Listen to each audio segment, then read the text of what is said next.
British राज के समय सेना में अधिकांश सैनिक भारतीय थे।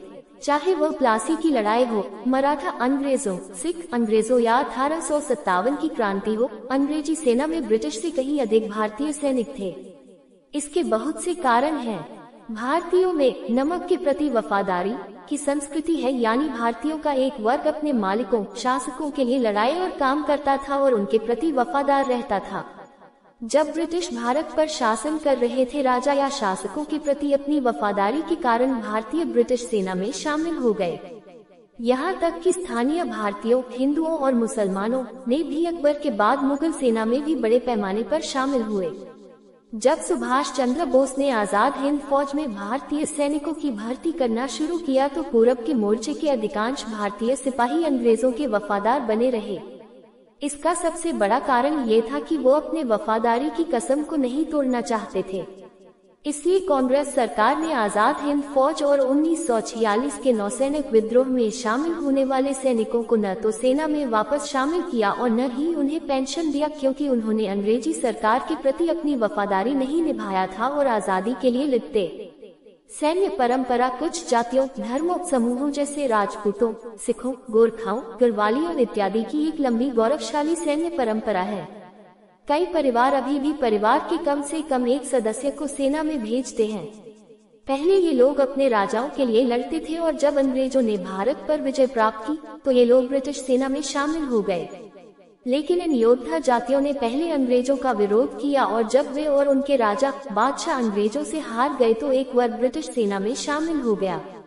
लड़ना इनके खून और परंपरा में था और ये लोग अपने राजा, देश के लिए लड़ते थे और यही परंपरा अंग्रेजों के समय में जारी रहा। बेहतर वेतन एक सामान्य भारतीय परिवार के लिए सेना ब्रिटिश दिनों में सबसे अच्छी तनख्वाह वाली नौकरियों में से एक थी। इसे एक प्रतिष्ठित नौकरी भी माना जाता था। जातिगत भेदभाव के कारण कई तथाकथित निचली जाति के हिंदू शुरू से ही ब्रिटिश सेना में शामिल हो गए। यह उन्हें ग्रामीणों में जातिगत भेदभाव से राहत और पैसा कमाने का एक साधन देता था। ऐसा कहा जाता है कि 1857 के स्वतंत्रता संग्राम के बाद ब्रिटेन ने भी तथाकथित निचली जातियों के पुरुषों को अधिक संख्या में भर्ती करना शुरू किया, क्योंकि उनकी जानार में कुछ सामान्य जाति के सिपाही उस क्रांति के लिए जिम्मेदार थे।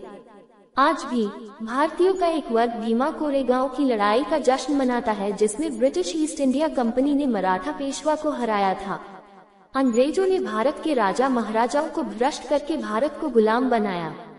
उसके बाद उन्होंने योजनाबद्ध तरीके से भारत में भ्रष्टाचार को बढ़ावा दिया और भ्रष्टाचार को गुलाम बनाए रखने के प्रभावी हथियार की तरह इस्तेमाल किया।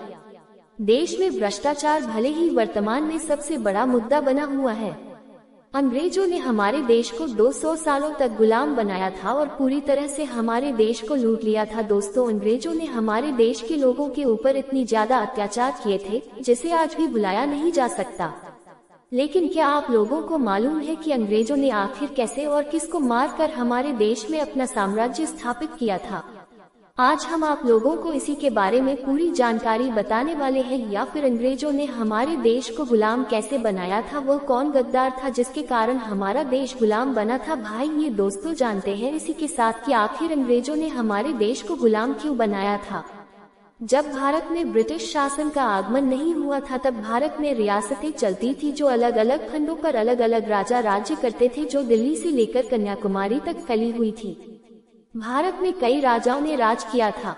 भारत में बहुत सारे ऐसे शक्तिशाली और वीर शासक हुए जिन्होंने विदेशी आक्रमणकारियों से अपने देश को सुरक्षित रखने का पूरी तरह से प्रयास किया था। पूरा भारत देश अंग्रेजों के आने से पहले अलग अलग रियासत फैला हुआ था। कोई रियासत मुंबई में था तो कोई दिल्ली में। इस प्रकार पूरा भारत देश अलग अलग रियासतों में बंटा हुआ था। अंग्रेजों ने धोखा देकर और छल से हमारे देश के राजाओं को रियासतों को छीन लिया।